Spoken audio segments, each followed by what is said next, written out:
Mga butcher, shout out sa inyo lahat dyan sa mga katrabaho dyan sa Silver Fern Company, Grass Feed New Zealand.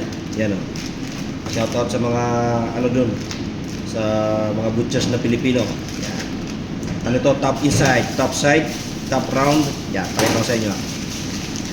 Uy. Bali, trim ko yun. Trim ko ito mga butcher. Yan. Kasi kailangan ko ng low-fat cubes at low-fat wings. Punasan mo natin yung tissue. Yan. Panoorin nyo kung paano ito i-trim mga butcher hanggang matanggal yung taba niya. Kasi may joy dito sa ibabaw niya. Yan, kita nyo?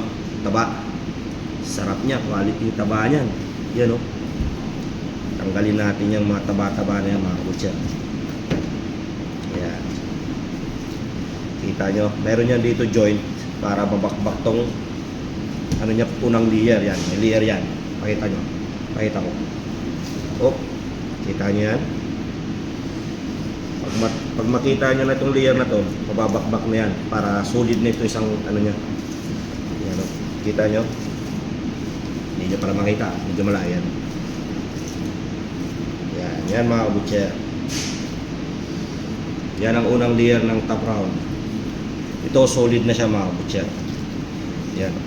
Kaya kunting trim na lang para maganda yung resulta niya. Oh.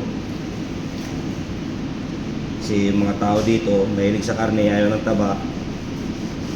Puro nagda-diet ata, kaya ayaw ng kolesterol. Pero yung red meat talaga, automatic, malakas yan sa kolesterol mga kabutcher. Yan, kita nyo yan.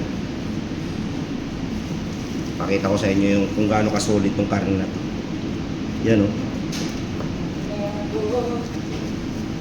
Yan o, solid. Yan, yan ang top round, top side. Okay mga butcher, God bless. Sana ay matutunan kayo.